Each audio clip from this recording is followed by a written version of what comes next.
This is the Evergreen Empire. Green grow the forests and fair flow the streams. The gentle deer grazes, the wild blossom gleams. From ocean wave raging to mountain serene, all nature's proclaiming our land's evergreen.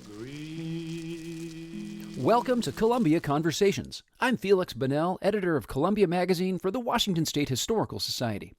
On this episode, we speak with Lauren Danner, author of Crown Jewel Wilderness from WSU Press. The North Cascades was both beneficiary and catalyst of the modern environmental movement. I mean, it was the issue in the Pacific Northwest that really got people talking to each other about specifically wilderness preservation, because that was really the first aim of much of the modern environmental movement. Crown Jewel Wilderness is a fascinating look back at the politics and the societal changes that led to the creation of North Cascades National Park. And it's out just in time for this year's 50th anniversary of that wonderful Northwest treasure. And we have an excerpt in the summer 2018 edition of Columbia Magazine that's just enough to whet your appetite for the whole book. So, Lauren, thanks for taking time to join us today. Happy to be here. Now, the title of your book is the first thing that caught my eye. I mean, why is North Cascades National Park a crown jewel wilderness? I'm really glad you asked that question, because it took me a long time to come up with the title. And the title is really, it really has to do with the thesis of the book, the sort of main argument of the book, which is that when conservationists started to come together around the idea that the North Cascades should be preserved for outdoor recreation and wilderness preservation, they had to figure out how they could frame their argument that it was worth preserving as a national park. And what they eventually settled on was the notion that the North Cascades is the scenic equal of any of what we call the crown jewel national parks of the American West, and that it was a wilderness. So it had those two sort of separate but related features. And when I say crown jewel park, that's a term that's been around really almost as long as the national parks have been around, and it's used to describe the monumental scenery that most people think of when they think of our national parks. You know, the Grand Canyon of the Yellowstone, the Yosemite Valley, the Zion Narrows and the Zion. So these sort of, or the Grand Tetons also.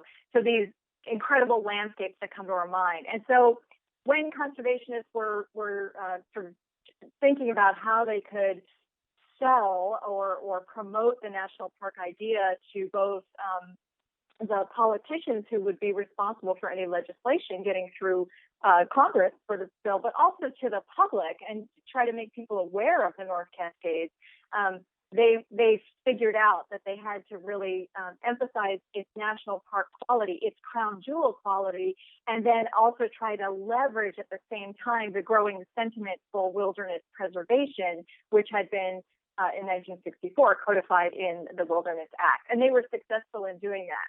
So that's sort of one part of the answer. But I just have to tell you that the other part of the answer is that when you write a book like this and an academic press like Washington State University Press publishes it, you always want a title that has the search terms that you think people might use. And so that was part of it too.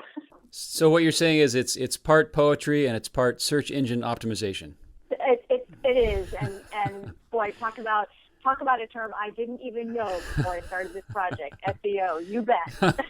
And I'm glad you talked about the other national parks, or the older national parks, because it seems like if you think about other national parks in Washington, whether it's Mount Rainier or Olympic National Park, or the other ones in other states like Grand Canyon, this is of a different generation. Those other parks go back 100 years. I guess Olympic National Park doesn't, but they go back, say, 80 years or more.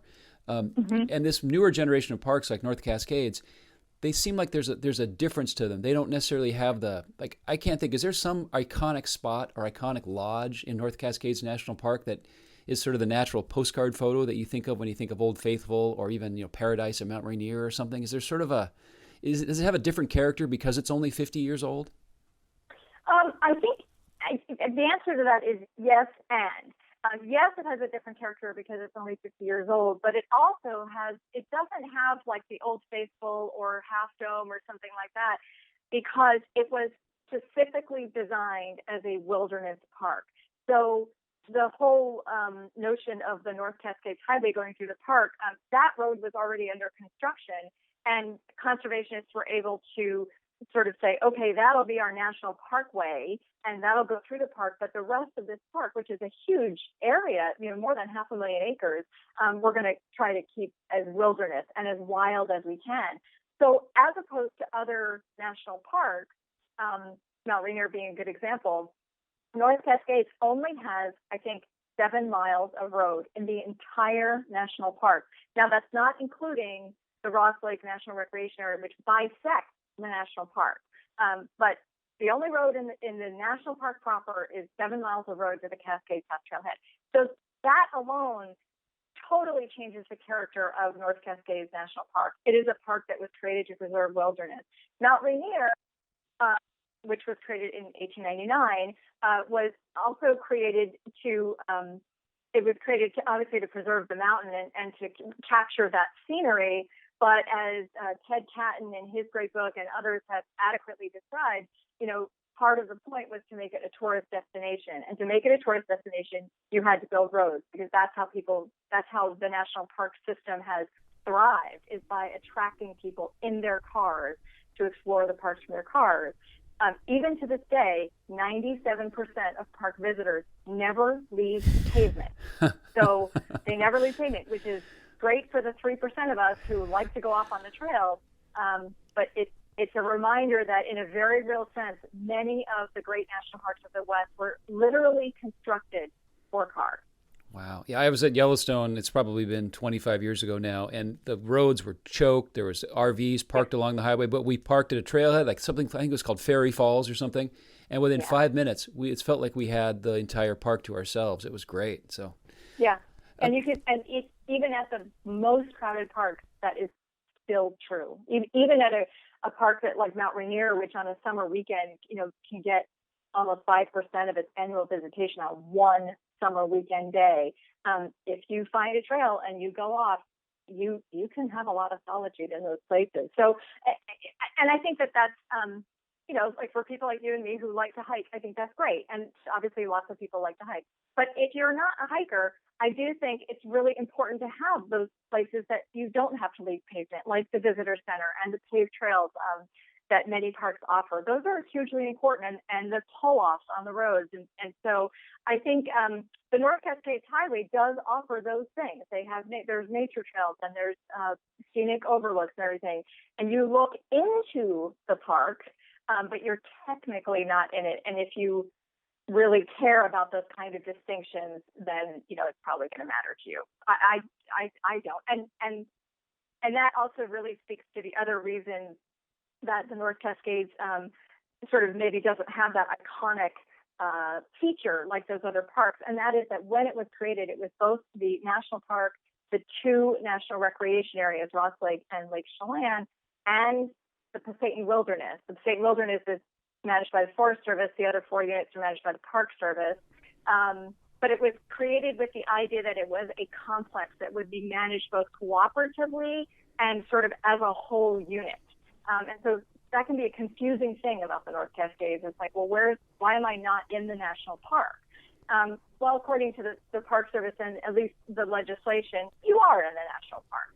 But again, if you really want to be a stickler about it, I guess you're in the National Recreation Area. But it's all managed in a very similar way. Yeah, and when I was a little kid, I wanted to be a forest ranger when I grew up. So I used to send away letters to every single Forest Service address in the Pacific Northwest I could get my hands on, and ask them to send me brochures. And so I remember having, like, as a 10-year-old, knowing about these different designations, not knowing what they meant at all. And I would guess for most of the general public, they really have no idea what a national recreation area is versus a wilderness area or a national park.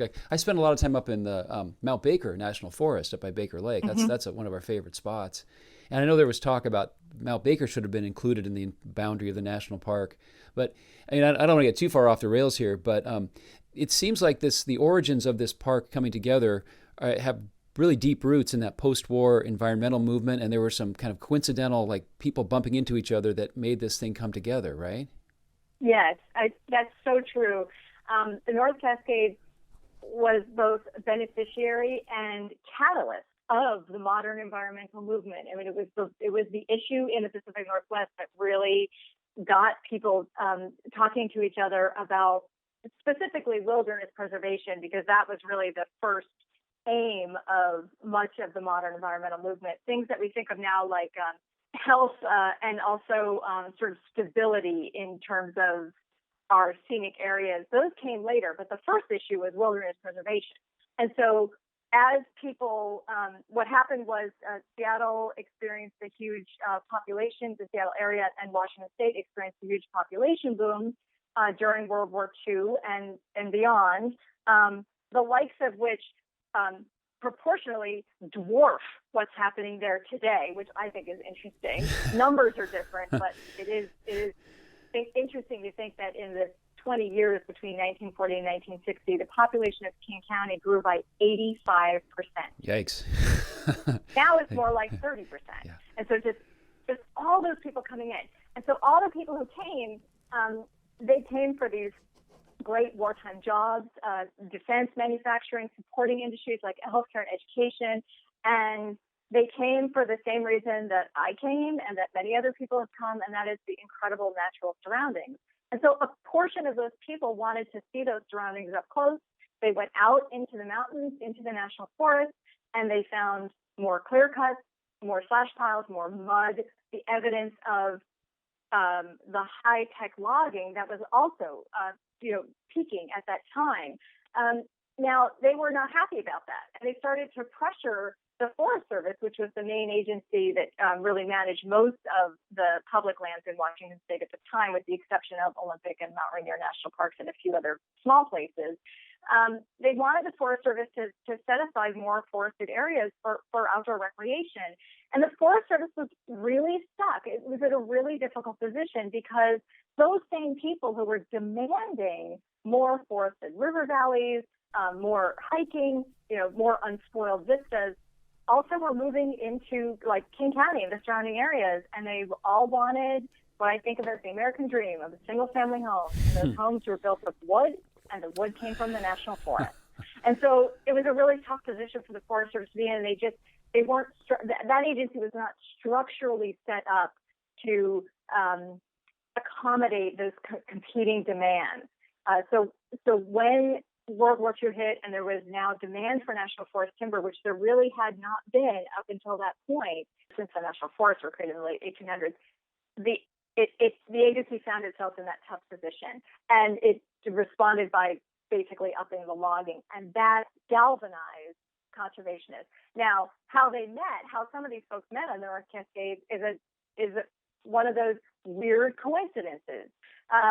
There were 3 members of the Mountaineers, which is, of course, Washington's oldest outdoor recreation group, founded in 1906, and mostly, even into the 1950s, was focused on outings to get people outside and teach people outdoor skills. The 3 members of the Mountaineers, 2 from the Everett chapter and 1 from Seattle, went on a backpacking trip over Glacier Peak because the Forest Service was reconsidering some of the boundaries around Glacier Peak that it had set aside for recreation. So the Mountaineers asked their members to go out and look at it, and come back and report. So these 3 people went out, and they came down Agnes Creek and down the Stehekin Valley, and they were waiting for the ferry in Stehekin, and this woman walked up to them. She saw their backpacks, she saw their ice axes, and she said, like, where you been? And they told her, and they said, we're members of the Mountaineers. We're worried about Glacier Peak. And the woman said, you need to meet my husband. And her husband was this guy named Grant McConnell, who was a political science professor at UC Berkeley, who had a cabin in the Stehekin Valley and felt really strongly about preserving that area as wilderness. And he also, his political science expertise was in conservation. So suddenly you have this chance meeting between these Seattle conservationists, one of whom was Holly Dyer, who became legendary in Washington conservation history for her everything that she accomplished. But this was pretty early in her conservation activism career. And Holly Dyer and Grant McConnell started corresponding, and the other 2 backpackers who were 2 school teachers out of Everett, Phil and Laura Zaleski, and they started this sort of like big correspondence. McConnell recruits David Brower from the Sierra Club to become involved. The Sierra Club becomes involved in the North Cascades in fall of 1955. I mean, this is really, really early in the movement. It's really just getting started. And so you have this sort of chance meeting that turns into a very important connection that becomes the foundation for activism in the Pacific Northwest, which eventually takes the form of the North Cascades Conservation Council, a group that was founded and dedicated to wilderness preservation in the North Cascades and really led the local fight for preserving the North Cascades as a national park, where the Sierra Club really took the national front on that. How did you first become interested in writing about North Cascades National Park, and how did you become such an expert in public land and public land management? I'll give you the fast answer. When I was 12, like many American kids, my parents, I grew up in New Jersey, in the suburbs. My parents took my sister and I on our first plane ride. We visited 5 national parks in the West: Zion, Bryce, Yellowstone, Grand Teton, and Yosemite. By the end of it, I was in love with national parks. I was in love with the American West. When I got an offer for a graduate school fellowship at UW, I took it. I moved west. I met my husband on the first day of graduate school. And when I was searching around for a dissertation topic, I knew I wanted to do something about how you can see how environmental values are played out in media coverage. And my advisor said, "What about the North Cascades?" Because he had been involved in the activism. And I said, "The what?" Because I was in Oregon. I didn't know. And that's how it started. I focused on the North Cascades, and the more I researched it, I just couldn't believe no one had done it. It was such an interesting story. It's such a fascinating political story, and so important in understanding the modern environmental movement, how it started in wilderness preservation. So that's how I came to it. Fabulous. That's awesome. And it is a really fabulous, great book, great stories, quintessential Northwest stories. And I love that happenstance meeting that happened back in the 50s. It seems like you could have a very different outcome if that one single meeting hadn't happened. And I love stories like that. So I do too. All right. Well, Lauren Danner, thanks again for being our guest on Columbia Conversations. I really appreciate it. Thanks, Felix. I appreciate it. Thank you to Lauren Danner for being my guest on this episode of Columbia Conversations. Lauren's book for WSU Press, Crown Jewel Wilderness, all about the creation of North Cascades National Park, is out now. And we have an excerpt in the summer 2018 issue of Columbia Magazine. Thanks for joining us on this edition of Columbia Conversations from the Washington State Historical Society. For more information or to subscribe to Columbia Magazine, please visit washingtonhistory.org. I'm Feliks Banel.